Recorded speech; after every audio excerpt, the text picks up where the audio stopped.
तो अगर permutation combination लग रहा हो गया तो इसके बाद साथ के साथ बेटा प्रोबेबिलिटी आपका 11th का पार्ट 1 का और पार्ट 2 12th का दोनों एक साथ रिवाइज करो, ठीक है। प्रोबेबिलिटी में अगर काउंट करो, प्रोबेबिलिटी में 11th वाला तुम्हारा सारा सैंपल स्पेस क्या होता है, प्रोबेबिलिटी के बेसिक्स जो सेट्स के फॉर्मूले से डराइव करते थे कुछ relation, probability of A union B, A intersection B, A complement intersection B, या A intersection B complement, A complement intersection B complement, जो हमने सेट्स के फॉर्मूले से डराइव कराए थे वो फॉर्मूले बेसिक्स याद होने चाहिए। फिर 12th में आपकी पहली एक कंडीशन प्रोबेबिलिटी क्या थी, इंडिपेंडेंट इवेंट का प्रोबेबिलिटी थ्योरम था। फिर उसके बाद बेस थ्योरम जो कि कंडीशन प्रोबेबिलिटी का एक्सटेंशन होता था। उसके बाद probability distribution with random variable, और लास्ट में आपका है बाइनोमियल डिस्ट्रीब्यूशन। तो ये टॉपिक्स हैं, इनको साथ के साथ रिवाइज करेंगे, ठीक है।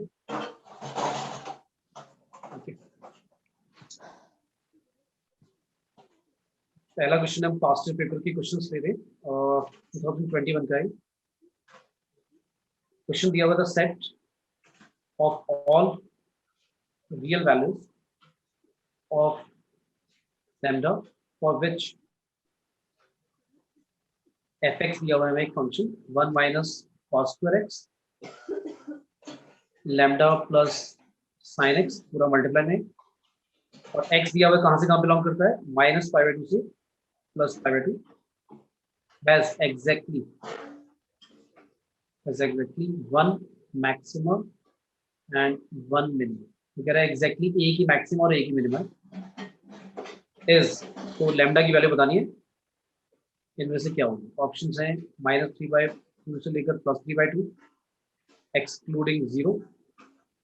बी ऑप्शन है -1/2 से +1/2 एक्सक्लूडिंग 0। क्वेश्चन पढ़ो, स्टार्ट करो। -3/2 से +3/2, या फिर डी ऑप्शन -1/2 से +1/2।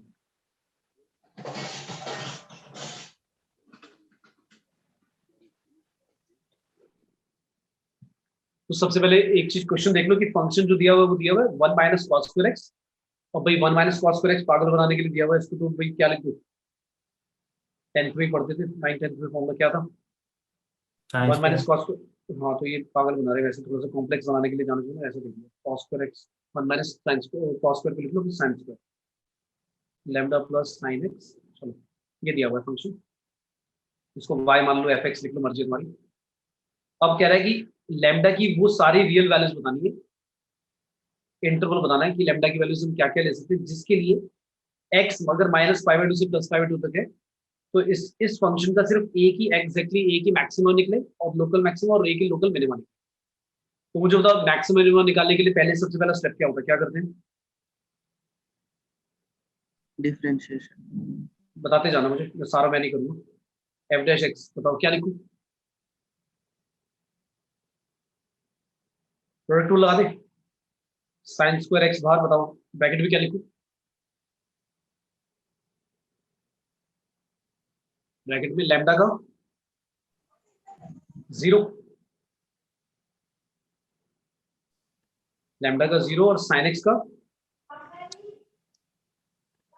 Cos x plus plus lambda plus sine x बाहर, साइन स्क्वायर एक्स का बताओ जल्दी से क्या लिखूं, 2 sin x cos x। Sine x और साइन एक्स का कॉस एक्स। किसी को डाउट तो नहीं बेटा, साइन स्क्वायर एक्स को कैसे लिखा है, नो सर। ठीक है। इक्वल टू क्या रखते थे क्रिटिकल पॉइंट निकालने के लिए, और मैक्सिमम और मिनिमम भी 0 रखते थे आप, क्योंकि फर्स्ट डेरिवेटिव 0 होता है। फैक्टराइज करते थे पहले, फैक्टराइज हो सकता है कि क्या कॉमन आ रहा है, sine x cos x common आ जाएगा, साइन एक्स कॉस एक्स पूरा का पूरा कॉमन आ जाएगा, क्या बचेगा, एक साइन एक्स बचेगा, दूसरे वाले में से क्या बचेगा, 2 बचेगा लैम्डा और प्लस का 2 साइन एक्स, ठीक है भाई। जो ये 2 था ये अंदर यहाँ मल्टीप्लाई करके 2 लैम्डा प्लस 2 साइन एक्स लिख दिया, इक्वल टू चल रहा है 0। तो साइन एक्स कॉस एक्स या तो 0 होगा, या फिर भाई तुम्हारा 2 लैम्डा प्लस 3 साइन एक्स 0 होगा। इसको तो मैं साइन 2x/2 भी लिख सकता हूँ। तो अगर साइन एक्स कॉस एक्स 0 तो मैं साइन 2x भी बोल दूंगा 0 है, एक ही बात है, दूसरे बाई 2 से मल्टीप्लाई करके।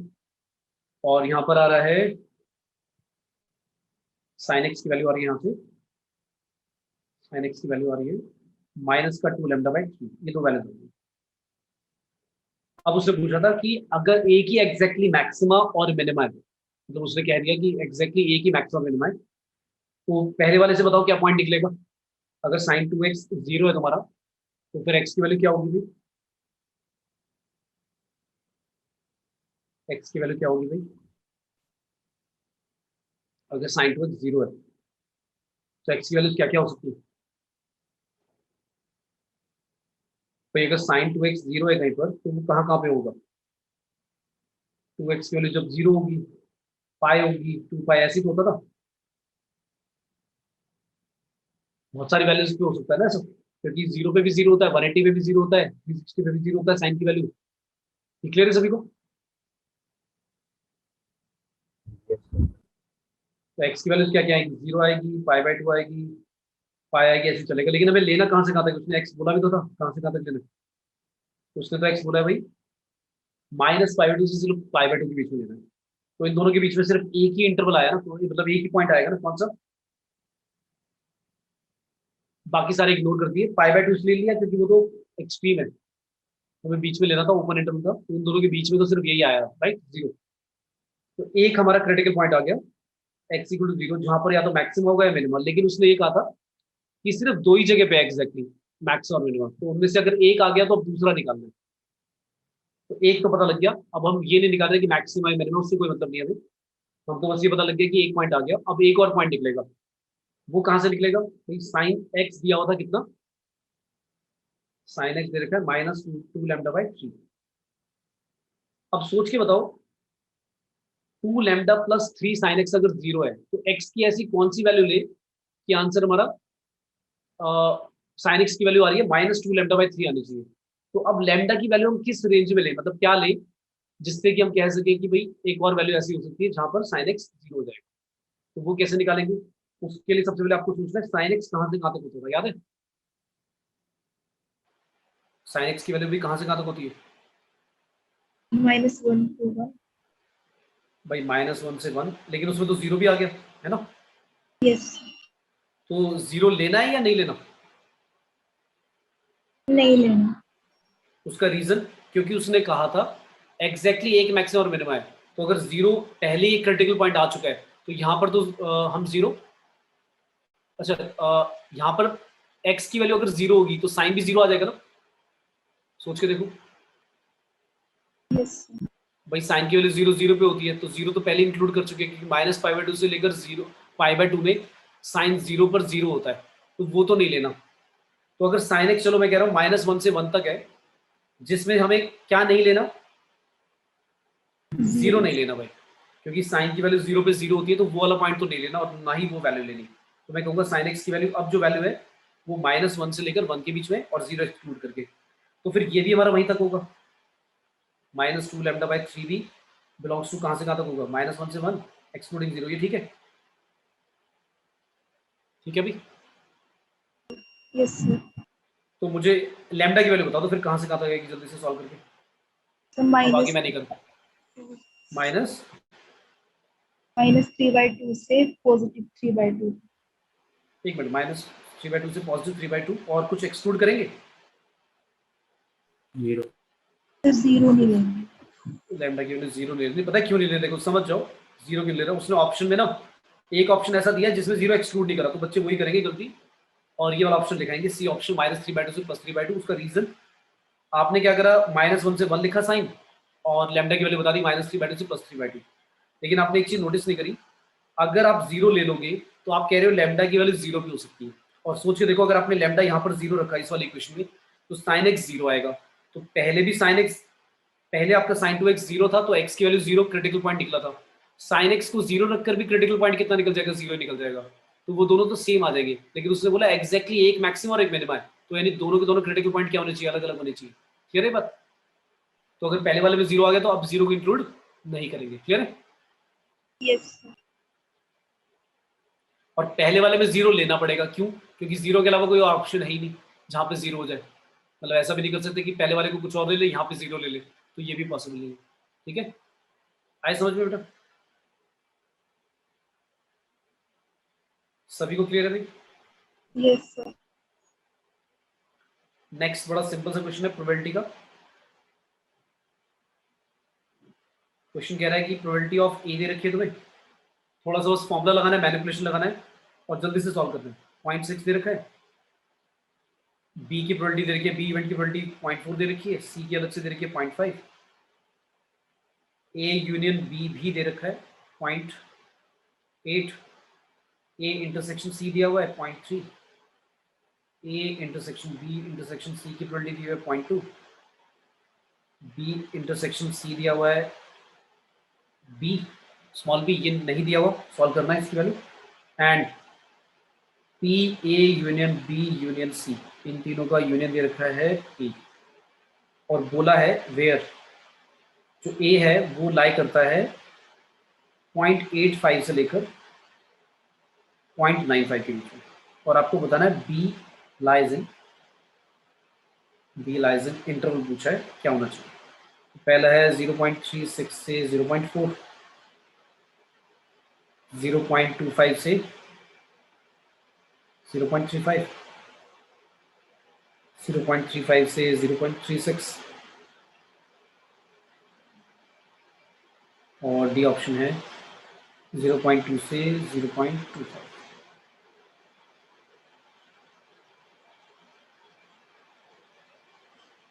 तो ये तो समझ में आ गया होगा तुम्हें कौन सा फॉर्मूला लगेगा, ये तो बात तो समझ में आ रही होगी, A union B union C का फॉर्मूला जिसमें एक्सपेंड करके हम लिखते थे। याद आ रहा है सभी को फॉर्मूला क्या था, ये बताना पड़ेगा।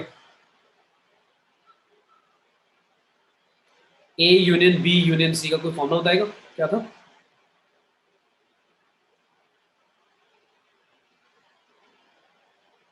किसी को याद नहीं आ रहा?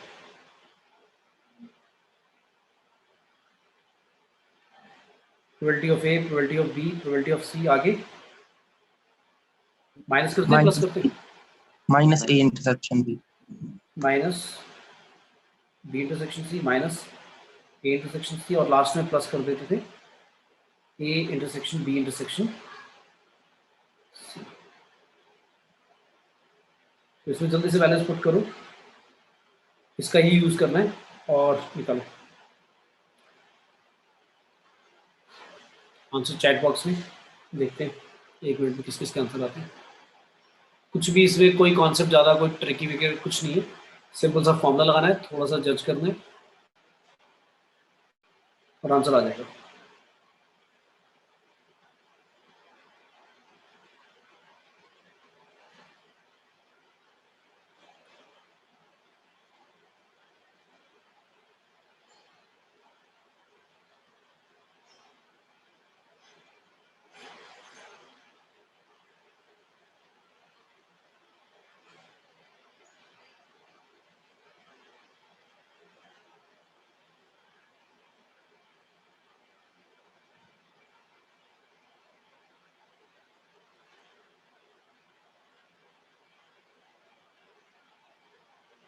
हमें ए बी सी दिया हुआ है, इंटरसेक्शन ए इंटरसेक्शन बी दिया हुआ है, ए इंटरसेक्शन सी दिया हुआ है, बी इंटरसेक्शन सी भी दे रखा है, वो बी की टर्म्स में दे रखा है, लेकिन बी इंटरसेक्शन सी नहीं दिया हुआ, नहीं दे रखा B intersection C, A intersection B नहीं दिया हुआ, ए यूनियन बी दिया हुआ। तो थोड़ा सा मेहनत करवा लेगा तुम्हारे से कि भाई ए यूनियन बी से ए इंटरसेक्शन बी निकाल लो, ए और बी की वैल्यूज दे रखी है, ए यूनियन बी दे रखा है तो ए इंटरसेक्शन बी निकाल लो इन तीनों से, फिर फॉर्मूला में बैलेंस पुट कर दो और बता दो आंसर क्या आएगा। जो स्मॉल ए है उसका बता दिया इंटरवल कहाँ से कहाँ तक है, तो बी का निकल जाएगा अकॉर्डिंगली। आया भी? अभी तक किसी का भी आंसर नहीं आया।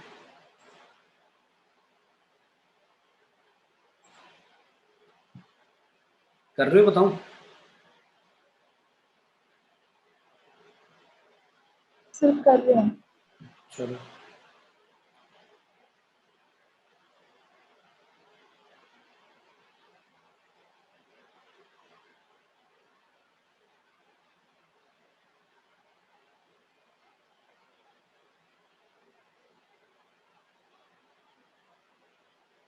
ओके, अंजना का सबसे पहले आंसर,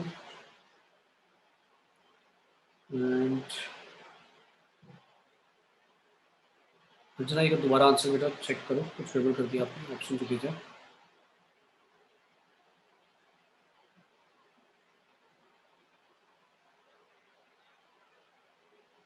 जल्दबाजी नहीं, मतलब जल्दी तो करनी है, बट ऐसी नहीं कि आप मिस्टेक ही कर दो उसमें कैलकुलेशन में।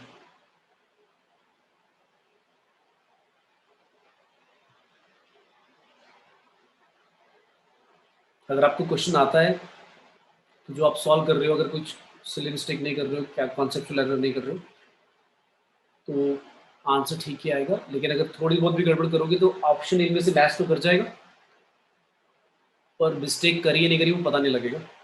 ऑप्शन मतलब दे ऐसे रखे होते हैं तो जो नॉर्मल कॉमन मिस्टेक्स होती है जो बच्चे करते हैं, उससे जो आंसर आ रहा होगा वो दे ही देते हैं वाले ऑप्शन। हाँ काव्य आपका ठीक है बेटा, वेरी गुड। मानसी का भी ठीक है। जल्दी जल्दी अब आंसर आने चाहिए सभी के, टाइम्स अप हो गया। ठीक है, कौशिक आपका भी ठीक है, वेरी गुड।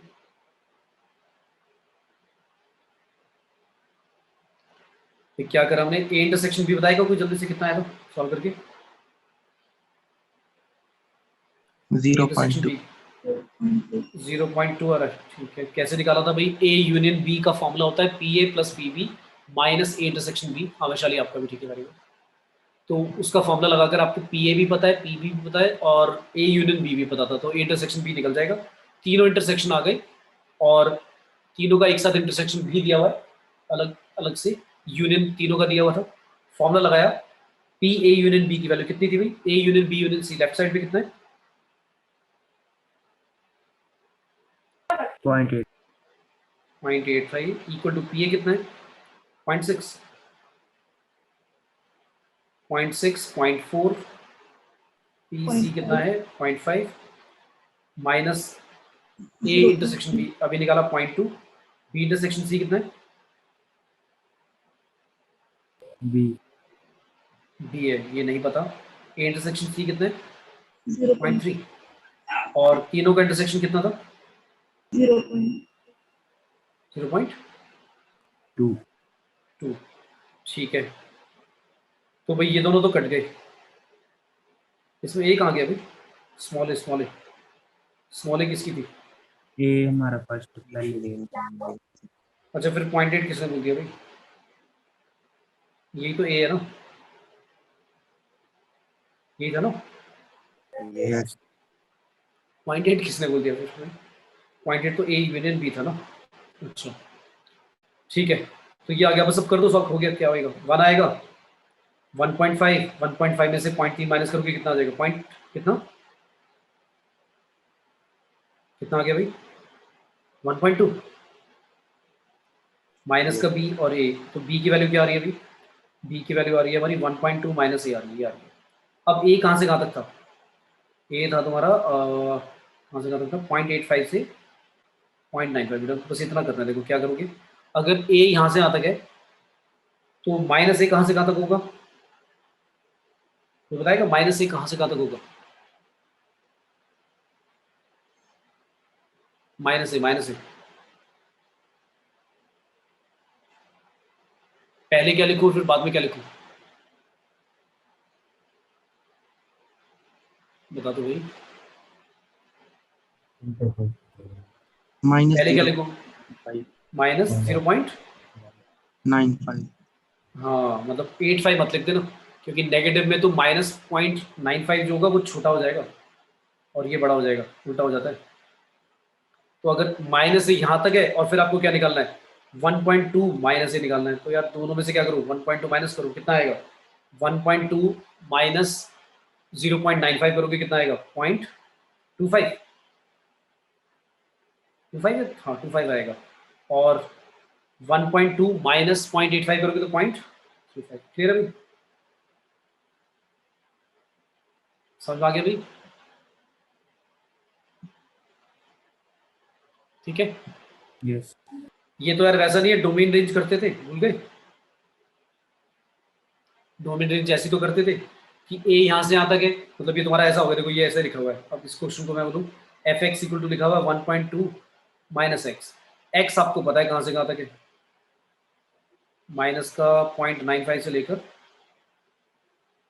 सॉरी एक्स की वैल्यू नहीं, 0.85 से लेकर प्लस 0.85 से लेकर 0.95 तक है। तो आपको 1.2 माइनस एक्स बताना है कहाँ से कहाँ तक होगा, तो बहुत सिंपल है। मतलब डोमेन रेंज में तो इससे भी टफ करे थे। ठीक है, तो बस प्रोबेबिलिटी का फॉर्मूला लगाना था और इस तरह से इनइक्वालिटी को सॉल्व करना है। नेक्स्ट है इंटीग्रेशन का क्वेश्चन है 1 से 2 e की पावर x, ध्यान से समझ लो पहले क्या कर रहे हैं। x की पावर x फंक्शन की power function 2 plus log e base x dx, इसका इंटीग्रेशन करना है डेफिनेट इंटीग्रल का। तो पहले तो आप ये देख लो, अगर आप कोई तरीका लगाकर इसका इंटीग्रेशन कर पा रहे हो इनडेफिनेट इंटीग्रल से, तो फिर लास्ट में लोअर बाउंड अपर बाउंड लेकर हम upper bound minus lower bound minus करके निकाल लेंगे डेफिनेट इंटीग्रल। लेकिन आपको लग रहा है कि कोई तरीका ही नहीं है इसका डायरेक्टली करने का, तो फिर हमें कुछ प्रॉपर्टी सोचनी पड़ेगी कि प्रॉपर्टी लगाकर मैनिपुलेट करें नहीं करें, क्योंकि ऐसा नहीं कि डेफिनेट इंटीग्रल का क्वेश्चन है तो पक्का प्रॉपर्टी लगानी है। कभी कभी ऐसा होगा कि प्रॉपर्टी के बिना ही हो रहा होगा और प्रॉपर्टी लगा दोगे तो और कॉम्प्लेक्स हो जाएगा। तो पहले आपको ट्राई कर लेना कि क्या इंडेफिनेट इंटीग्रल की तरह से नॉर्मली हम कर सकते हैं सॉल्व पहले। तो देखकर किसी को टाइप याद आ रहा है, कुछ कुछ समझ में आ रहा है? डायरेक्टली देखकर तो कोई टाइप समझ में आने का है कि कौन सा है। 3 चीजें लिखी हुई है, तो 3 फंक्शन लिखे हुए हैं, 1 2 3। तो इंटीग्रेशन बाय पार्ट भी नहीं सोच रहा मैं अभी। ऐसे तो 2 को मानकर मैं कर सकता हूँ बट नहीं कर रहा। सबसे पहले कौन सा टाइप लगाते हैं भाई? सबसे पहले जो मतलब एकदम डायरेक्ट समझ में नहीं आ रहा तो क्या समझ में आता है? सब्स्टिट्यूशन। बट सब्स्टिट्यूशन में भी एकदम डायरेक्टली दिख नहीं रहा कि कौन किसका डेरिवेटिव निकलेगा, राइट? मतलब ऐसे समझ में नहीं आ रहा कि इसका डेरिवेटिव ये आएगा या ये आएगा। तो ई की पावर एक्स का तो देख कर ही पता लग रहा है ई की एक्स का तो डेरिवेटिव ई की एक्स ही आता है। ऐसा तो कुछ लिखा ही नहीं हुआ, ना तो कटेगा ना कुछ फायदा है उसका, तो इसको तो पक्का नहीं मानना। फिर इसको मानोगे तो इसका क्या आएगा? 0 प्लस 1/x। भाई 1/x का भी कोई काम नहीं, ऊपर दिख नहीं रहा है, वो तो कुछ ऐसा ही नहीं जो एडजस्ट हो जाए। नहीं मानना भी इसको भी। फिर किसको माने? किसको आया समझ में, किसको माने फिर?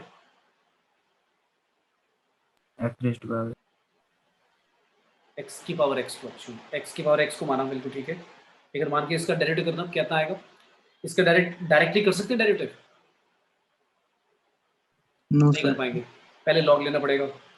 x log x हो जाएगा, लॉग ले लिया मैंने और x आगे लिख दिया और यहाँ पे log t, तो आएगा भी x 1/x plus log x और x का 1 इक्वल टू में dx और इक्वल टू में 1/t dt। ये कट गया, आ गया 1 प्लस log x। अच्छा, और ब्रैकेट में क्या लिखा हुआ है? ब्रैकेट में 1 नहीं लिखा हुआ, क्या लिखा हुआ है? 2 प्लस log x लिखा हुआ है। अगर 2 आ जाता तो पूरा ही कट जाता हुआ है ना। पर e की पावर x तो फिर भी रह जाएगा। e की x की तो वैल्यू तुम यहाँ से निकाल भी नहीं पाओगे, क्योंकि x की पावर x से e की x कैसे लिखोगे?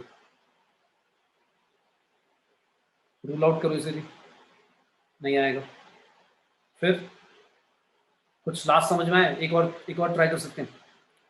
x की पावर x और e की और x एक साथ मान के पूरे को t मान लेते हैं,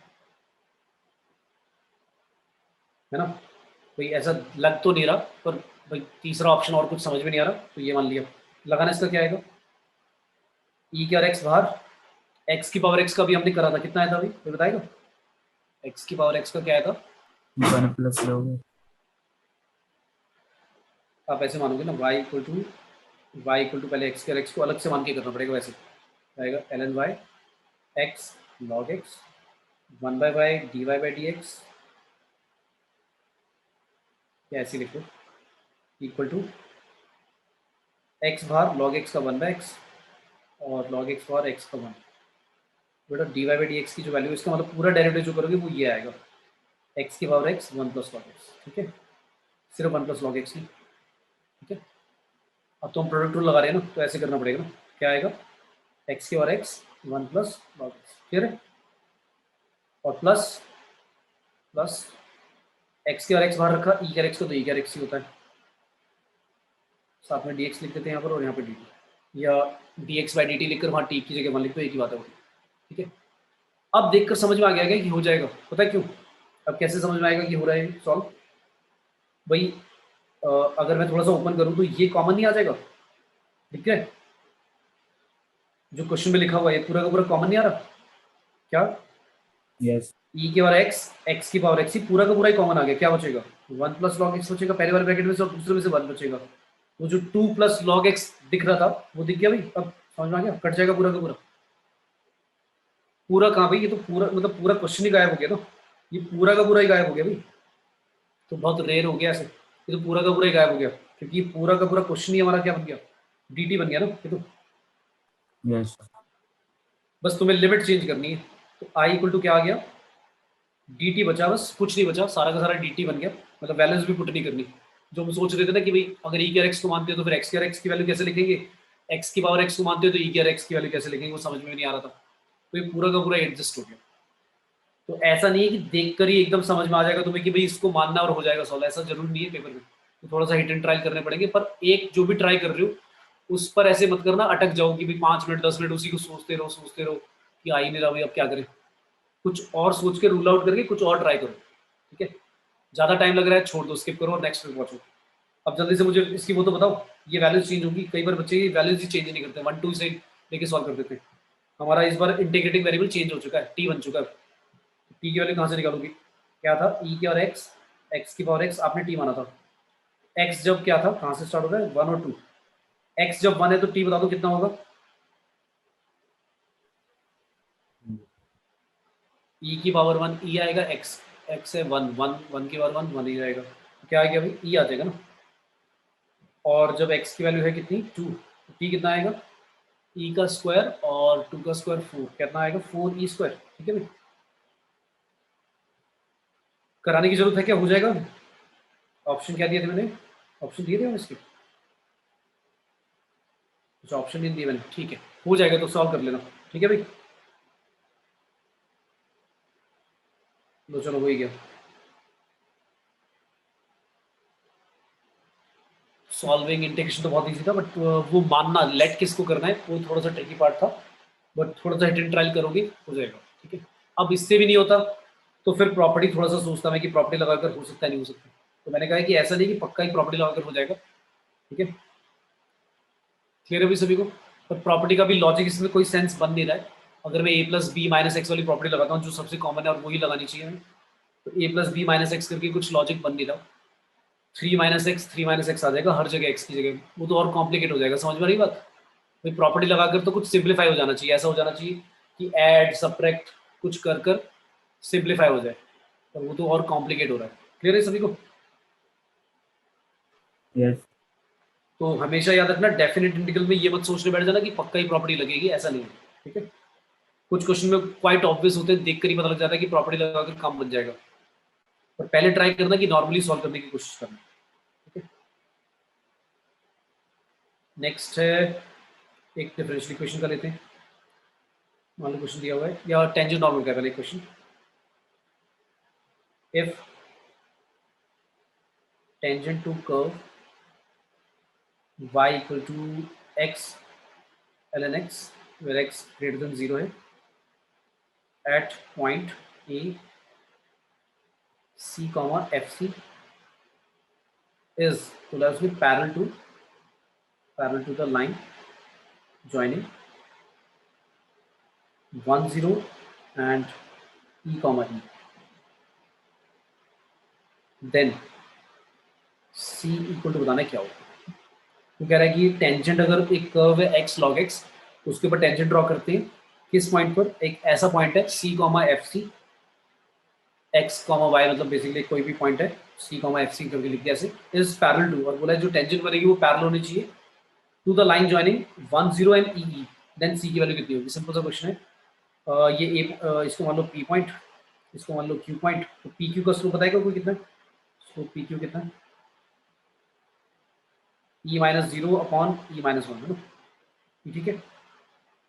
ये मेरा स्लोप आ गया, और किस पॉइंट पे इक्वेशन लिखनी है, इक्वेशन ऑफ टेंजेंट कैसे लिखी जाती है, इक्वेशन ऑफ टेंजेंट हम लिखेंगे, और क्या गिवन था हमें, तो स्लोप ऑफ टेंजेंट अगर आ गया तो हमारा dy बाई डी एक्स भी वही होगा ना, क्योंकि पैरेलल बोला तो पहले dy बाई डी एक्स निकालो, y इक्वल टू दिया हुआ है x log x, अभी हमने करा था इसका डेरिवेटिव कितना आया था भाई, इसका डेरिवेटिव करा था हमने कितना आया था, उसमें तो पावर लिखी होती थी, यहाँ तो बस x log x लिखा हुआ है, कितना आएगा डेरिवेटिव इसका, x बार log x का 1 by x plus log x का 1, 1 प्लस लोगे, हाँ इसमें वो नहीं आएगा x की पावर x मल्टीप्लाई में नहीं आएगा, क्योंकि पहले से ये दिया हुआ है, हमें x की पावर x नहीं दिया हुआ जिसमें हम log लेते थे, तो लेफ्ट साइड पे log y की जगह y है, तो बस यही आएगा डी एक्स, ठीक है। और ये dy by dx slope of tangent जो कि पैरेलल है उसी के इक्वल होगा। तो किसके इक्वल था याद है? 1 plus log x equal to किसके इक्वल रखते हैं? किसके E इक्वल था upon भाई? E minus e upon e minus one. तो यहाँ से अब c सॉल्व करना है और ये जो स्लोप आया टेंजेंट का किस पॉइंट पे निकालना था याद है? उसने कहा था एट, तो पॉइंट था c कॉमा एफ सी। तो एक काम करो, बस x की जगह रिप्लेस कर दो, क्या x की जगह रिप्लेस करके c रिप्लेस कर दो, c की वैल्यू निकालनी है, मतलब x की वैल्यू या c की वैल्यू एक ही बात है, वो मैंने c लिख दिया। यहाँ तक किसी को डाउट नहीं? No sir. तो अब c मैं नहीं निकालूंगा, जल्दी से c निकाल दो, बताओ क्या आराम से, e की टर्म्स में ही आएगा, साफ दिख रहा है। निकाल दो वैल्यू क्या आएगी, e की टर्म्स में ही आएगा शायद आंसर। क्रॉस मल्टीप्लाई जो भी करना है निकालो, सॉल्व करके क्या आएगा आंसर, c की वैल्यू बतानी है।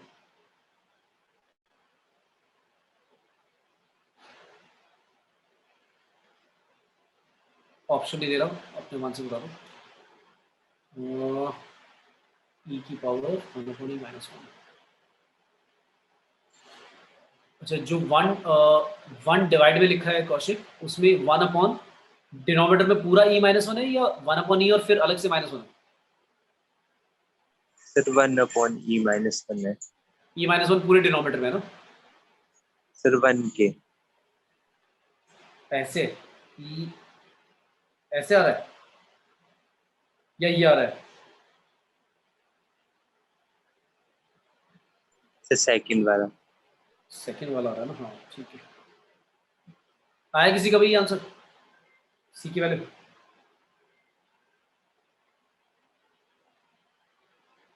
किसी का आया भाई?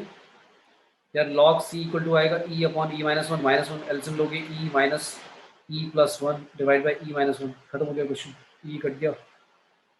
10 सेकंड का काम है यार। c की वैल्यू क्या होगी? log हटाते हो तो e के बारे में चला जाता है, तो e की पावर में राइट साइड में जो भी लिखा है खत्म।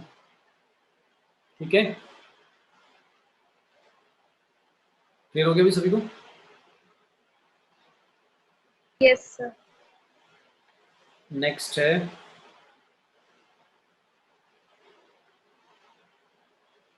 y इक्वल टू दिया हुआ 2 by pi x minus one और मल्टीप्लाई में लिखा है cosec x और बोला is the solution of differential equation दी हुई है dy by D x plus P x एक फंक्शन है, बताया नहीं, इंटू में y और equal to 2 by pi cosec x और x बताया है भाई 0 से बड़ा है और पाई बाई 2 से छोटा है। देन पी एक्स फंक्शन की वैल्यू बतानी क्या होगी? पहला है cosec x ही होगा, cot x होगा, tan x होगा या sec x होगा। y equal to 2 divide by pi x minus one whole bracket में इनक्लोज करके cosec x बोला है इज द सॉल्यूशन, ये सॉल्यूशन है, पर्टिकुलर सॉल्यूशन मतलब किस डिफरेंशियल इक्वेशन का? इसका dy by D x plus कोई फंक्शन है पी एक्स इंटू में y equals to 2 by pi cosec x। तो स्टार्ट कैसे करें? और x बोला 0 से पाई बाई 2 के बीच में ही, स्टार्ट कैसे करें? डिफरेंशियल इक्वेशन जो दी है उसका इंटीग्रेशन करके सॉल्यूशन बनाएं या फिर सॉल्यूशन जो दे रखा है उसका डेरिवेटिव करके डिफरेंशियल इक्वेशन बनाऊं? बताओ क्या करना है? इंटीग्रेशन करते हैं। इंटीग्रेशन करके उसमें तो कांस्टेंट भी आएगा, नहीं आएगा?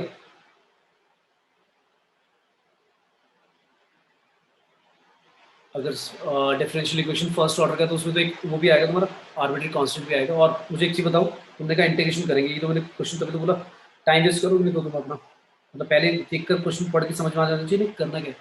अगर बेटा इंटीग्रेशन करोगे इसका मतलब कोई टाइप बनाओगे सेपरेटेबल, होमोजेनियस, लीनियर या कुछ स्पेशल टाइप, तो उसमें यार पी एक्स जब तक पता ही नहीं है तुम इंटीग्रेशन कर पाओगे? सोच के बताओ। जब पी एक्स हमें पता ही नहीं है कि फंक्शन है क्या, क्योंकि इसके हिसाब से ही तो डिसाइड होगा कि सेपरेटेबल है क्या है कैसा है। जब ये पता ही नहीं तुम्हें फंक्शन पी एक्स है क्या, तो कैसे निकाल लोगे? अब बता ही नहीं पाओगे। बात समझ में आई? यस। मतलब देखने में तो तुम्हें वो लग रहा होगा कि सर ने ये तो लीनियर वाला लिखा हुआ है, linear differential equation dy by D x plus p y equal to q. Q तुम्हारा एक्स वाला फंक्शन है, पी एक्स मैंने बोला तो वो एक्स वाला ही फंक्शन होगा, पी एक्स बोला तो। और इंटीग्रेटिंग फैक्टर कैसे लिखोगे इसका, ई की पावर इंटीग्रेशन में पी एक्स डी एक्स। अब उसको सॉल्व कैसे करोगे, इंटीग्रेटिंग फैक्टर सॉल्व ही नहीं हो पाएगा तुम्हारा, फिर कैसे मल्टीप्लाई करोगे और कैसे इंटीग्रेट करोगे, सॉल्व ही नहीं होगा। समझ में आई बात? तो फिर क्या करेंगे हम, उसने बोला ना ये सॉल्यूशन है, एक काम करो ना, इससे डिफरेंशियल इक्वेशन बनाओ फिर इसकी। y को टू क्या लिखा हुआ है, 2 by pi x minus 1 cosec x। करो डेरिवेटिव करो इसका, क्या आएगा, फिर कंपेयर करना पड़ेगा हमें। इसका डेरिवेटिव करा क्या आएगा भाई, d y by D x is equal to क्या लिखूँ, प्रोडक्ट रूल लगेगा, प्रोडक्ट रूल लगाऊँ या ओपन करूँ पहले, चलो प्रोडक्ट रूल ही लगा देता हूँ। 2x पाई माइनस 1 बाहर, cosec x का क्या होता है, cosec x का डेरिवेटिव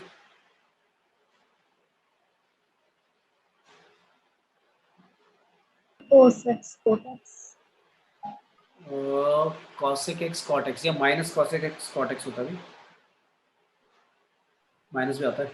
हाँ काफ़ी आपका ठीक है आंसर, बिल्कुल ठीक है, ऑप्शन नंबर बी, हाँ बिल्कुल ठीक है, कॉट आएगा भाई, माइनस आता है। और 10 सेक का होता है sec x tan x, उसमें प्लस आता है। और फिर प्लस cosec x को बाहर रखा, 2 by pi as it is, और x का 1 और 1 का 0, ये आ गया। अब इसको सॉल्व करके कंपेयर करोगे, आंसर आ जाएगा इसका, तो मुझे इक्वल टू में इसको से मल्टीप्लाई करोगे क्या आएगा, 2x पाई माइनस का साथ में cosec x cot x, और माइनस माइनस हो जाएगा नेक्स्ट वाला plus cosec x cot x, और प्लस का चल रहा है 2 बाई पाई cosec x, ये आ गया। अब कंपेयर करना है किससे, ऊपर वाले से, क्या था हमारा ये रहा। इसमें सबसे पहले राइट साइड भी सिर्फ क्या होना चाहिए, 2 बाई पाई cosec x होना चाहिए। तो ये वाला राइट साइड में तो लिखा ही हुआ है, तो जो बाकी बच गया उसको कहाँ लेके आऊँगा अभी, ये वाला जो पार्ट बच गया इसको लेफ्ट साइड पे ले आओ। और इन दोनों में से क्या कॉमन दिख रहा है तुम्हें, एक मिनट जरूर कर, ठीक है, y साथ में आना चाहिए और y के साथ एक x वाला फंक्शन होना चाहिए। तो y, अच्छा y क्या था हमारा, y ये था ना, और क्या लिखा हुआ है 2 पाई।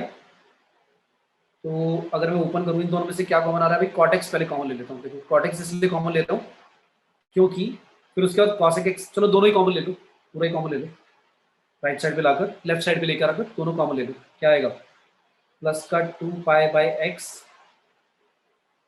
cosec x cot x, और माइनस का cosec x cot x equal to में 2 बाई पाई cosec x। दोनों में से क्या कॉमन आ गया, cosec cot कॉमन आ गया, तो बचेगा 2 पाई बाई एक्स माइनस 1 बचेगा इक्वल टू में 2 बाई पाई। देखो कितना सिंपल क्वेश्चन था, बस इतना ही करना था और सॉल्व हो गया। क्वेश्चन में लिखा हुआ है पी एक्स के साथ वाई, तो पहले वाई डिसाइड कर लो, वाई कितना था, वाई था ये और ये, इन दोनों को मिलाकर ये पूरा वाई था, तो साथ में क्या बचा तुम्हारा, देखिए पी एक्स। अरे इतना बेकार सा क्वेश्चन था, तो कोई भी डिफरेंशियल इक्वेशन वाला कोई कॉन्सेप्ट नहीं, बस डेरिवेटिव करा, बस कंपेयर करना था, कोई डिफरेंशियल इक्वेशन का कोई सेपरेटेबल होमोजेनियस कुछ नहीं, सिंपल सा क्वेश्चन, ठीक है। लेकिन अगर आप वैसे सोचने बैठ जाओगे कि भाई सेपरेटेबल होमोजेनियस, सोचते रहो, आएगा ही नहीं, सॉल्व भी नहीं होगा। चलिए आपका भी ठीक है, वेरी गुड बेटा, क्लियर सभी को। Yes sir. तो कई बार क्वेश्चन मतलब ऐसे दे देता है कि बच्चा लगेगा डिफरेंशियल इक्वेशन का क्वेश्चन है, तो वो अपने जो लाइक टाइप वगैरह पढ़े उन्हीं को लगाता रहेगा और सॉल्व करके टाइम वेस्ट करता रहेगा, ठीक है। तो कई बार बहुत ईजी अप्रोच से सॉल्व हो जाता है, तो ज़्यादा भी दिमाग नहीं लगाना होता कई बार। फिर क्वेश्चन लिख दिया, if alpha and beta are roots of equation 2x plus 1 equal to 1, then beta is equal to, beta की वैल्यू बतानी क्या होगी, ऑप्शन कुछ ऐसे दिए हुए, अल्फा की टर्म्स में दिए हुए सारे, 2 alpha alpha minus 1 minus 2 alpha alpha minus 1 2 alpha square, और डी ऑप्शन है 2 अल्फा अल्फा प्लस 1। तो तुम्हें अल्फा और बीटा के बीच में रिलेशन तो पता है, अल्फा प्लस बीटा क्या होता है, अल्फा बीटा क्या होता है, और अल्फा बीटा अगर रूट से तो उसका मीनिंग भी क्लियर होना चाहिए क्या मतलब उसका। तो इसको थोड़ा सा सिंप्लीफाई कर लो अगर करना है, मल्टीप्लाई करके क्या आ जाएगा 4x² प्लस का 2x माइनस 1 इक्वल टू 0, ये लिखेंगे तो ऐड है। और अल्फा बीटा इसके क्या है, जीरोज हैं, तो अल्फा और बीटा रूट्स हैं, तो अल्फा प्लस बीटा क्या होगा minus b by a minus का 1/2, और अल्फा बीटा क्या होगा सी बाई ए। ये दो वैल्यूज मुझे पता है, लेकिन बीटा की वैल्यू अल्फा की टर्म्स में बतानी है। बीटा की वैल्यू अल्फा की टर्म्स में कैसे बताएं, क्योंकि यहाँ से जब निकालेंगे दोनों से बीटा की वैल्यू तो कुछ ऐसी आ रही है -1/4 अल्फा, और यहाँ से निकालोगे तो बीटा की वैल्यू आएगी -1/2 माइनस अल्फा, और ये दोनों के दोनों ही ऑप्शन नहीं दिए हुए, तो यानी मुझे एक और इन्फॉर्मेशन यूज करनी पड़ेगी। तो बताएगा क्या इन्फॉर्मेशन यूज करें। भाई मैंने निकाला बीटा की वैल्यू, तो जो रिलेशन वाला फॉर्मूला था अल्फा प्लस बीटा और अल्फा बीटा, उससे जो अल्फा की टर्म्स में बीटा की वैल्यू आ रही है वो ऑप्शंस में नहीं है। तो मैंने देखा ऑप्शन जो दिए हुए फर्स्ट सेकंड और थर्ड डी वाला जो ऑप्शन है वो इस इक्वेशन से रिलेट करके दिया है ना, दिख रहा है ये जो ओरिजिनल इक्वेशन है। भाई अगर अल्फा बीटा जीरोज हैं तो इसका मतलब दो चीजें और क्लियर हो गई क्या, अगर ये इक्वेशन थी इक्वल टू क्या था 1, सॉरी, अगर अल्फा बीटा जीरोज है तो ऐसे भी तो लिखा जा सकता है, या फिर ऐसे भी तो लिखा जा सकता है, ये ठीक है बोलो भाई, क्या ये दोनों बातें भी ठीक है। Yes, sir. तो अब क्योंकि ऑप्शन ऐसे दिए हुए, तो भाई जो मैंने रिलेशन बीटा की वैल्यू दो वैल्यू निकाली वो तो ऑप्शन मैच कर ही नहीं रहा, तो फिर मैंने क्या करा, वन की वैल्यू यहाँ से हम ये लिख सकते हैं 2 अल्फा ब्रैकेट में 2 अल्फा प्लस 1, तो बीटा का हमारा वैल्यू कौन सी आई थी भाई, पहले वाले से बीटा की वैल्यू क्या आई थी मेरी, बीटा की वैल्यू आई थी -1/2 minus alpha. Minus. Yes, sir. तो अगर मैं यहाँ से alpha 2 alpha plus 1 equal to 1/2 लिख सकता हूँ यहाँ से, ये ठीक है। और ये वाली वैल्यू 1/2, ये वाली 1/2 यहाँ पुट करने के लिए क्या आएगा, मतलब बेफालतू का मैनिपुलेट करना है थोड़ा सा इधर उधर। तो अल्फा 2 अल्फा प्लस 1 मैंने 1/2 की वैल्यू पुट कर दी और माइनस अल्फा भी चल रहा है, तो मेरा सॉल्व करके आएगा -2 अल्फा स्क्वायर माइनस का alpha minus alpha -2 alpha square -2 alpha -2 alpha common ले लेंगे तो क्या बचेगा अल्फा प्लस 1, ये ऑप्शन था क्या। यार मेरा +1 आ रहा है, इनका आ रहा है, कुछ गड़बड़ कर दिया मैंने।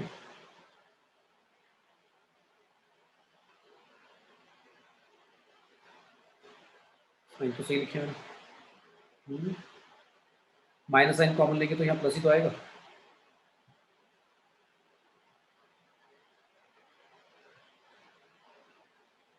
To alpha plus 1 equal to 1, 1/2 नीचे आ गया, अल्फा टाइम्स 2 अल्फा प्लस 1 की वैल्यू 1/2, यहाँ पर पुट करेंगे तो minus minus alpha 2 alpha plus 1 minus alpha हाँ माइनस अल्फा, ओपन करेंगे -2 alpha square minus alpha -2 alpha square -2 alpha common लिया, अल्फा प्लस 1 दोनों प्लस हो जाएंगे।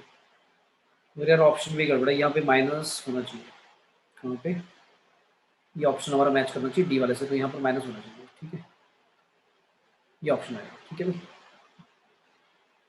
और किसी ने भी करा सॉल्व, ठीक है यही आएगा भाई, डी ऑप्शन ही आएगा, क्लियर है सभी को। Yes, sir. ठीक है, तो माइनस मिसिंग था ऑप्शन में, माइनस होना चाहिए तभी आएगा ऑप्शन, ठीक है। तो मतलब ऐसा नहीं है कि अल्फा प्लस बीटा और अल्फा बीटा निकाला उनसे जो आंसर आ रहे हैं और हमारा आंसर तो कोई मैच ही नहीं कर रहा अल्फा की टर्म्स में, तो हमने मना कर दिया कि एक हो सकता है क्वेश्चन में लिखा हो नन ऑफ दीज, इन्होंने जानच में नहीं दिया कि नहीं तो बच्चे पागल हो जाएंगे, बच्चे तो नन ऑफ दीज ही लिख के आएंगे डायरेक्टली, क्योंकि मैच करेगा नहीं ऑप्शन, वो नन ऑफ दीज ही लिख के आएंगे पक्का। तो जानबूझ में कि बच्चे गलत ना कराएं ये वाला क्वेश्चन, तो उन्होंने ऑप्शन में नन ऑफ दीज दिया ही नहीं कि बच्चे खुद मैनिपुलेट करें इसे निकालें, ठीक है। तो भाई मतलब अल्फा बीटा की वैल्यू यूज कर ली मैंने, और जो अल्फा और बीटा जीरोज होते हैं या रूट्स होते हैं तो ओरिजिनल इक्वेशन में एक्स से रिप्लेस करके वो भी इक्वेशन को क्या करेगा सेटिस्फाई करेगा, ठीक है।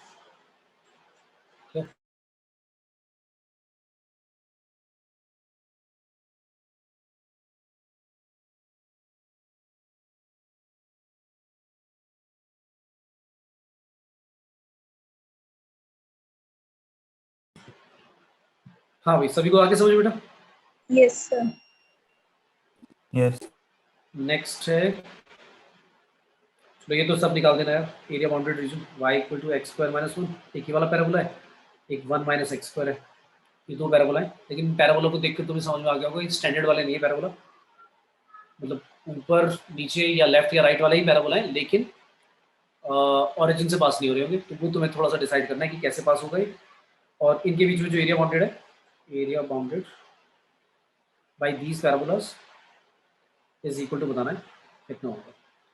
एक्स एक्सिस वाई एक्सिस कुछ नहीं बोला, जितना भी एरिया इनके बीच में बाउंड हो रहा है, जिस भी क्वाड्रेंट में आ रहा है सारा लेना है। और ऑप्शंस हैं, जल्दी से निकाल के बताते जाओ। कैलकुलेशन भी ज़्यादा टफ नहीं है, सिंपल है।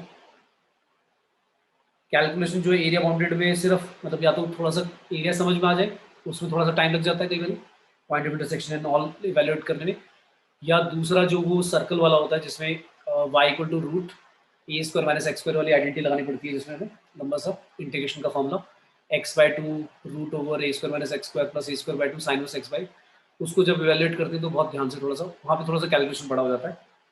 बाकी तो नॉर्मली एरिया बाउंडेड में कैलकुलेशन तो बड़ी आती नहीं है। शेप बन जाए तुम्हारी, कैसे बनेगी, कौन सा एरिया बाउंडेड है, रिक्वायर्ड रीजन कौन सा निकालना है, कहाँ से कहाँ तक लिमिट लेना है, किस में से किसको माइनस या ऐड करना है, दैट्स इट। पहले ये बता दो एक्स एक्सिस से बाउंड कराओगे या वाई एक्सिस से। चलो पहले पैराबोला की शेप बता दो, कोई बताएगा पहले वाला पैराबोला एक्स एक्सिस क्या लोगे, वाई एक्सिस सिर्फ इतना, पहले वाला पैराबोला भाई एक्स एक्सिस क्या लोगे, वाई एक्सिस अपवर्ड है। अच्छा, एक कंफर्म हो गया, अपवर्ड है, यानी वाई एक्सिस क्या लोगे, और कहाँ से पास होगा ये बता दो। माइनस 0,-1 0,-1 मतलब नीचे से स्टार्ट होगा और ऊपर की तरफ जाएगा, राइट, ठीक है। Yes sir. चलो भी बना दिया, ये हमारा हो गया पहले वाला y1 को, ठीक है। दूसरा बताओ, दूसरे वाला पैराबोला कहाँ है तो y एक्सिस क्या लोगे ये भी, क्योंकि y की डिग्री 1 एक्स स्क्वायर है, लेकिन क्योंकि एक्स स्क्वायर के साथ माइनस लिखा हुआ है तो ये डाउनवर्ड पैराबोला है, क्योंकि इसमें कोएफिशिएंट जो है एक्स स्क्वायर का वो नेगेटिव है, तो नीचे वाला पैराबोला है, तो डाउनवर्ड पैराबोला बनेगा। लेकिन अब ये कहाँ से पास होएगा, इसमें अगर आप एक्स के लिए 0 पुट करोगे तो y एक्सिस को कहाँ कट करेगा, 0,1 पे, है ना। आगे समझ में, Yes. Yes sir. सभी को बेटा समझ में आ रहा है मैं पैराबोला की शेप कैसे बना रहा हूँ, ये डिसाइड करके। किसी को कंफ्यूजन तो बताओ भाई, मैं 2-3 एग्जांपल और दूंगा। क्लियर है। Yes, sir. कुछ बच्चों को लग रहा होगा सर इसके लिए पहले पैराबोला आना चाहिए, बेटा पैराबोला से इसका कोई वो नहीं है, जो तुमने 11th में स्टैंडर्ड इक्वेशन पढ़ी है उसी से आइडिया लगा कर आप पैराबोला की शेप बना सकते हो। पैराबोला पूरा का पूरा लाइक आने की जरूरत नहीं है, तो इसकी शेप ऐसी बनेगी, रफली बनानी होती है, कोई एग्जैक्ट नहीं। तुम्हें लग रहा होगा सर ने पहले वाला नैरो बना दिया, दूसरा वाले को थोड़ा सा ब्रॉड बना दिया, उससे कोई फर्क नहीं पड़ता, तुम पॉइंट ऑफ इंटरसेक्शन निकाल लो बस, उससे क्लियर हो जाता है कि कहाँ से कहाँ तक है, उससे कोई मतलब नहीं कि कैसी शेप बना रहे हो। तो ये वाला पॉइंट ऑफ इंटरसेक्शन और ये वाला पॉइंट ऑफ इंटरसेक्शन जल्दी से निकाल दो, बताओ मुझे क्या हो रहा है। ए और बी कैसे निकालोगे, दोनों के वाई इक्वेट कर दो भाई, दोनों के वाई इक्वेट कर दो। सर दोनों एक्स एक्सिस पर मीट करेंगे। कुछ ऐसा हो रहा है, देख लेते हैं। प्लस माइनस 1 आ रहा है मेरा, तो एक बार एक्स 1 रखेंगे तो वाई की वैल्यू कितनी आ जाएगी, 0 आ जाएगी, वेरी गुड। और अगर एक्स की वैल्यू -1 रखेंगे तो भी वाई 0 आ जाएगा। हाँ, तो ये मतलब मैंने जो शेप बनाई थी मैं कह रहा हूँ ना, लाइक रफली होती है, तो ये एग्जैक्ट नहीं होती, तो भाई ये पॉइंट ऑफ इंटरसेक्शन ऐसे नहीं आएंगे। मतलब क्या करूँ, एक्स एक्सिस को गायब कर देता हूँ, ठीक है, तो ठीक करने के लिए ये तो रफली एक आइडिया लेने के लिए होता है, लेकिन जैसे पॉइंट ऑफ इंटरसेक्शन निकाला तो अब क्लियर हो गया कि कैसा बनेगा, एग्जैक्ट पता लग गया। फिर एक्स एक्सिस में ऐसा बना देता हूँ, छेड़ा एक्स एक्सिस बना देता हूँ, ठीक है। इमेजिन कर लो ऐसा ही है रफली, और ये वाई एक्सिस तुम्हारा। चलो पॉइंट पता लग गया, -1 0 और 1 0। अब ये बता दो -1 से 1 तो लेना है, किस में से किसको माइनस करेंगे।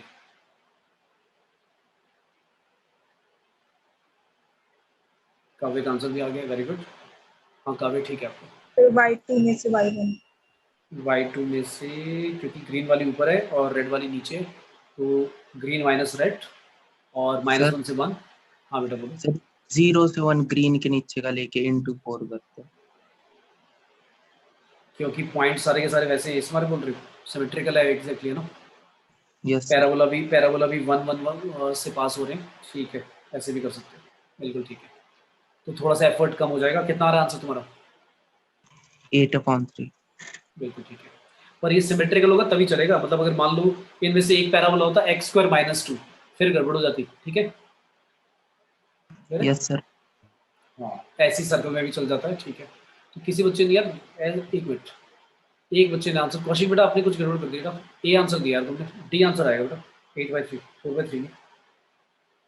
देखो कहाँ गड़बड़ करिए, 2 की मिली। हाँ बाकी सब तो सही आ रहे हैं, अक्षय का आपका भी सही है, काव्य आपका भी, कोमल का भी ठीक है। हाँ कौशिक मिली है, बताओ भी, सॉल्व करूँ पूरा?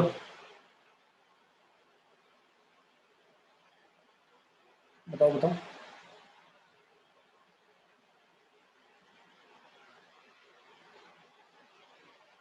हर्ष संगम सबका सही है। कौशिक बेटा मिली मिस्टेक क्या बताऊं? No sir. क्या नो सर मतलब मिल गई मिस्टेक, या नो सर नहीं मिली? नहीं मिली। नहीं मिली, अरे यार। इंटीग्रेशन ऊपर वाला पैराबोला ग्रीन, ग्रीन क्या है भाई? ग्रीन हमारा है 1 - x²। माइनस कर रहे हैं क्या? माइनस कर रहे हैं रेड वाला। रेड क्या है? रेड है x², मिल गई। Yes sir. बहुत ध्यान से भाई, ठीक है। तो इसमें क्या आ गया हमारा सॉल्व करके? 2 - 2x², ठीक है। सॉल्व करके इसमें तुम प्रॉपर्टी भी लगा सकते हो। कैसा फंक्शन है? इवन फंक्शन है ये, देखकर क्या बोलेंगे? 2 - 2x² इवन फंक्शन है कि नहीं? Yes sir.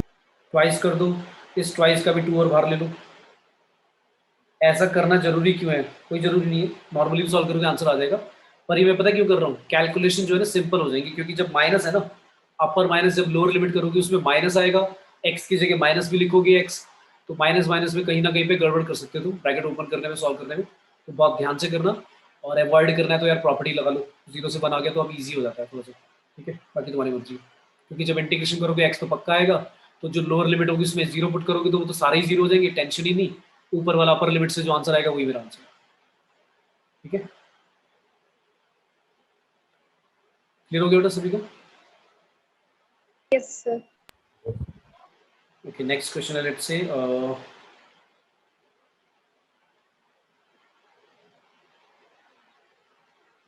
एक उसका लेते हैं, क्या कहते हैं,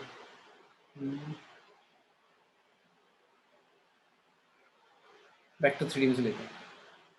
अ प्लेन P meets, सारी प्लेन की इक्वेशन याद है?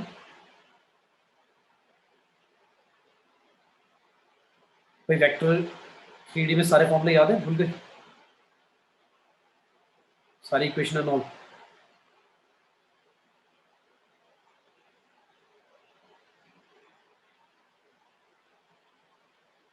ये सारा वही है, माइंड मैप अगर है फॉर्मूलाज और कॉन्सेप्ट का, तभी क्वेश्चन रिलेट कर पाते हैं।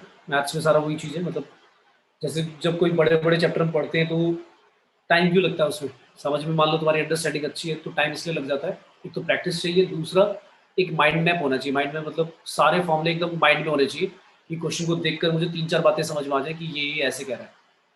तो वो तभी आएगा जब सारी इक्वेशन, सारे फॉर्मूलाज, कॉन्सेप्ट याद रहेंगे। सारी चीज़ें मैंने मना करा था रटने के लिए, लेकिन जो चीज़ रटने मतलब कुछ चीज़ें ऐसी है भाई याद रखनी पड़ेंगी, कुछ चीज़ें हम फिर भी रिलेट कर पाते हैं कि अभी चलो ये रटने की जरूरत नहीं, समझ में आ रहा है। फिर बोला था centroid of triangle ABC 3 points है जहां पर प्लेन मीट कर रहा है, मतलब इंटरसेप्ट दिए हुए प्लेन के एक्स एक्सिस, वाई एक्सिस और जेड एक्सिस पर, कोऑर्डिनेट एक्सिस पर। और सेंट्रोइड ऑफ ट्राइंगल, वो जो ट्राइंगल 3 वर्टिसेस से मिलकर बनेगा, इज गिवन बाय 1 1 2। सेंट्रोइड 1 1 2 है जो एबीसी से बन रहा है। देन बोला then equation of line through this centroid and perpendicular to plane is बतानी क्या, मतलब इक्वेशन निकालनी है लाइन की जो इस सेंट्रोइड से पास होगी और प्लेन के साथ परपेंडिकुलर होगी।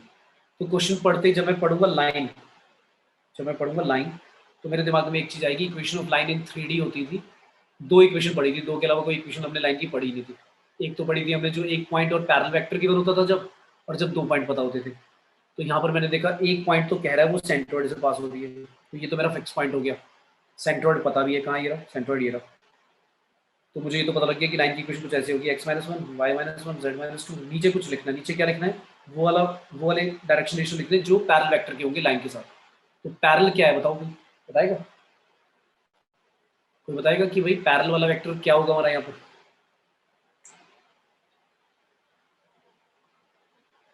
प्लेन का नॉर्मल वेक्टर। बिल्कुल ठीक। क्यों? क्योंकि अब आपको लग रहा होगा सर आपने तो बोला लाइन जो है परपेंडिकुलर टू द प्लेन, तो फिर नॉर्मल कैसे पैरेलल वेक्टर हो गया? भाई अगर लाइन जो है, ऐसे सोचो ये लाइन है, ये आपका प्लेन है, एक प्लेन है, और ये आपकी लाइन है। तो लाइन अगर प्लेन के साथ परपेंडिकुलर है तो जो प्लेन का नॉर्मल है वो लाइन के साथ क्या हो जाएगा, पैरेलल हो जाएगा। क्लियर है सभी को? Yes, sir. ठीक है, मतलब कभी भी प्लेन का डायरेक्शन रेशियो नहीं होता, ये ध्यान रखना। प्लेन का नहीं लेते हम, नॉर्मल का लेते हैं, ठीक है ना। तो प्लेन के भाई कैसे निकाले, सॉरी प्लेन कह रहा हूं, नॉर्मल के डायरेक्शन रेशियो कैसे निकाले? नॉर्मल के डायरेक्शन रेशियो कैसे निकाले? नॉर्मल के डायरेक्शन रेशियो तब निकलेंगे जब हमारी प्लेन की इक्वेशन आएगी। तो प्लेन की इक्वेशन पता है हमें, plane P meets the coordinate axis ABC, centroid of उस ट्रायंगल का सेंट्रोइड दिया हुआ है। तो सेंट्रोइड का और प्लेन की इक्वेशन वाला इंटरसेप्ट वाला फॉर्म कुछ लगाओ लॉजिक, जल्दी से बताओ क्या आ रहा है। नॉर्मल के डायरेक्शन रेशियोज क्या आ रहे हैं?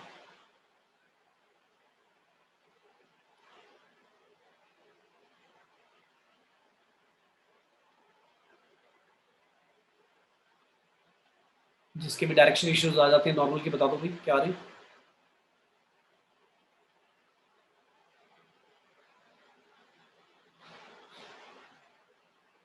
सॉल्व मत करो, बस बता दो क्या आ रहा है नॉर्मल डायरेक्शन रेशियो। मतलब डिनोमिनेटर में रखने x-1 के नीचे, y-1 के नीचे, z-2 के नीचे। That's it.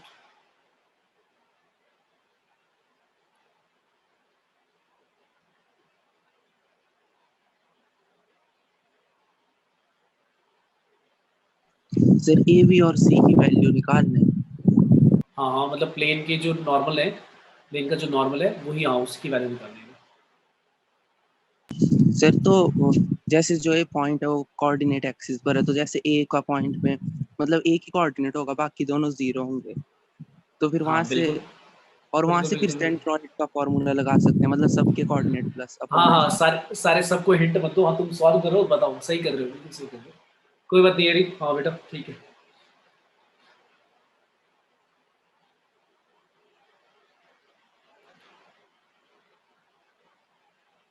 बाकी तो बताओ भाई।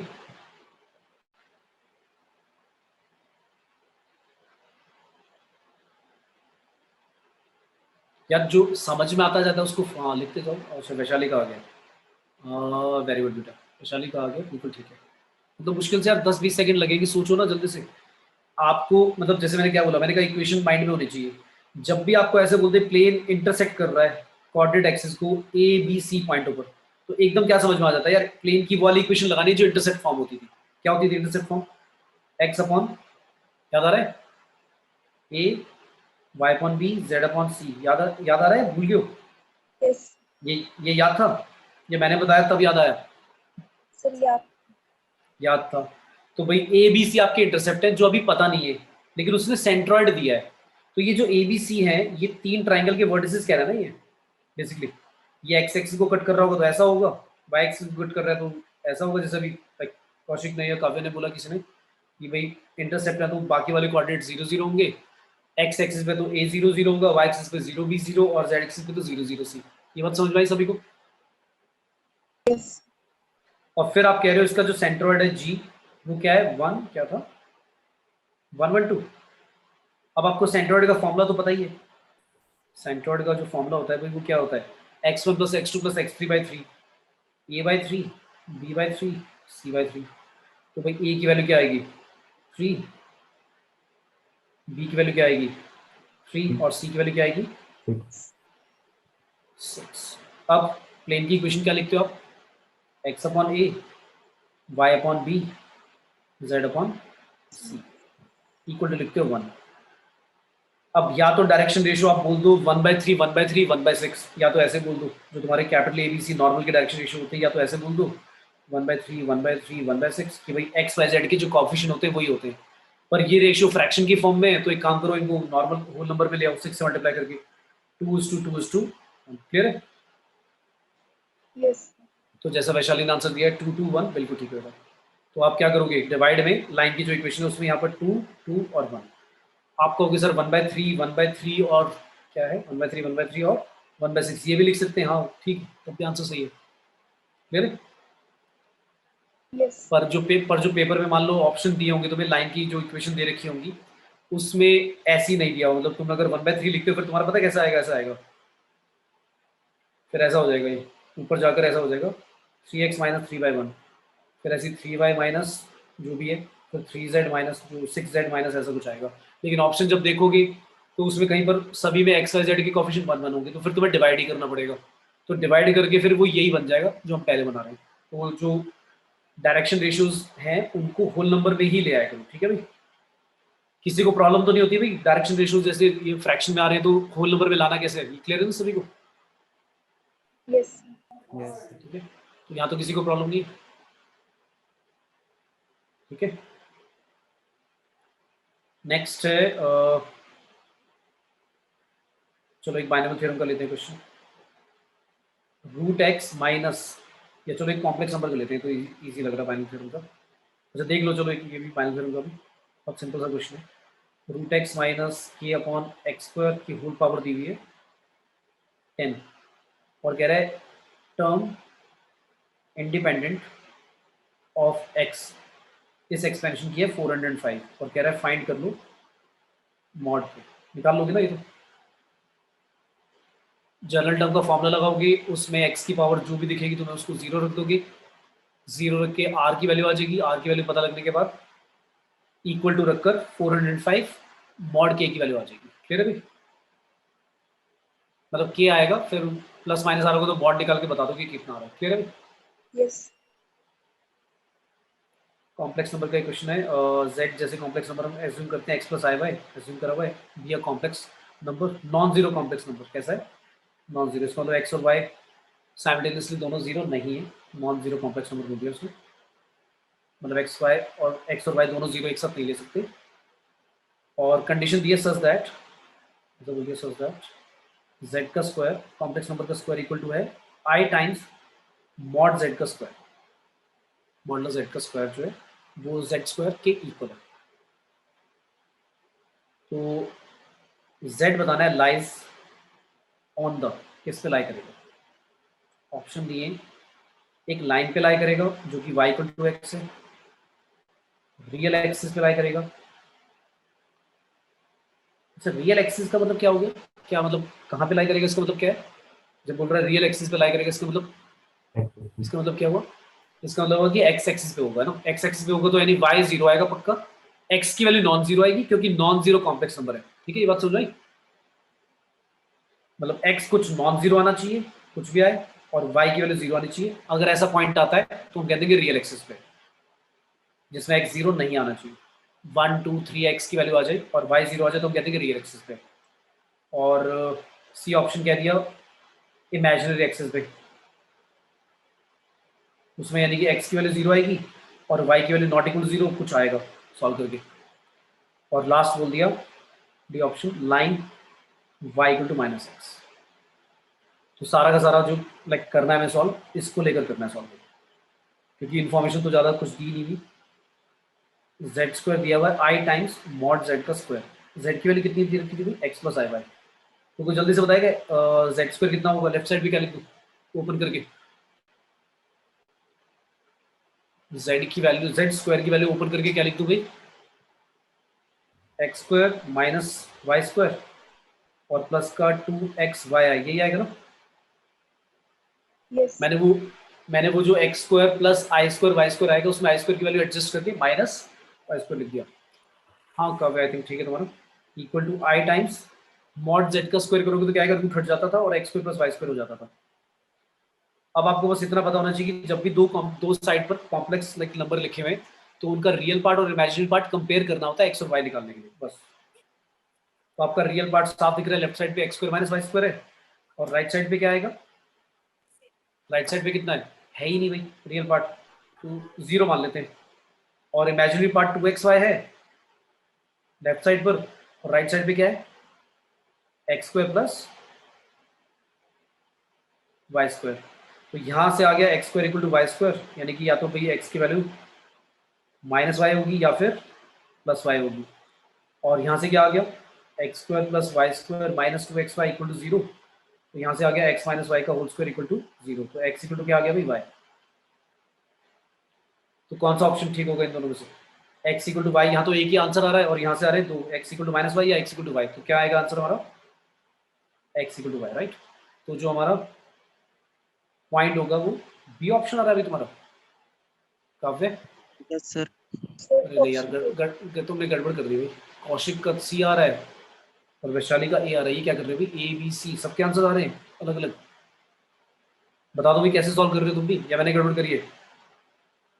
सर मैंने मॉड z स्क्वायर को z into z बार लिख दिया।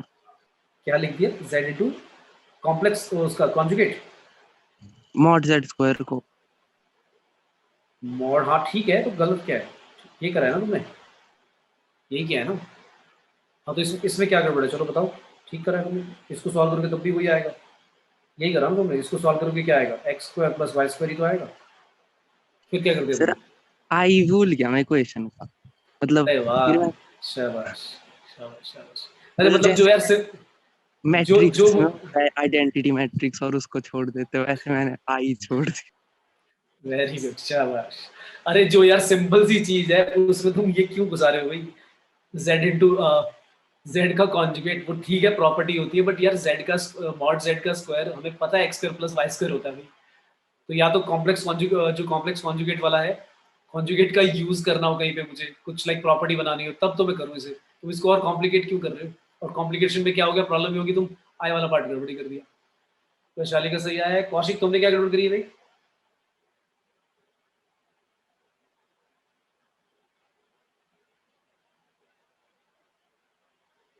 ठीक है सभी को आगे समझ में भाई क्या कराए, ठीक है। कितने क्वेश्चन करे हमने,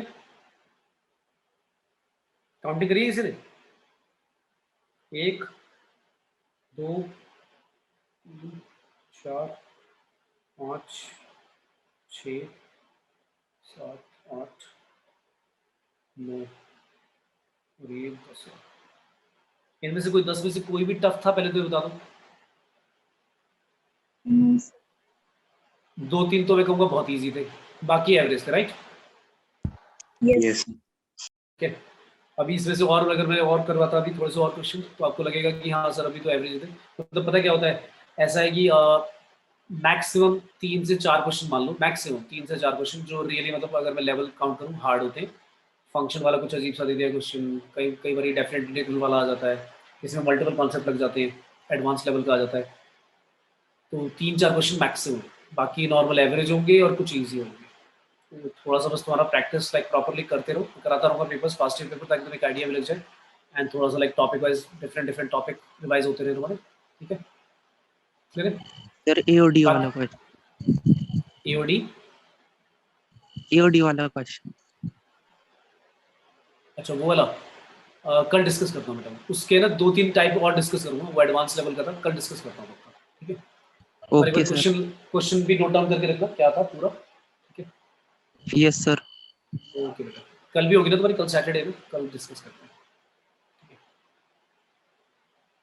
चलो थैंक यू और बेटा, Thank you, sir. Thank you. Okay thank you. Thank you, sir. Thank you.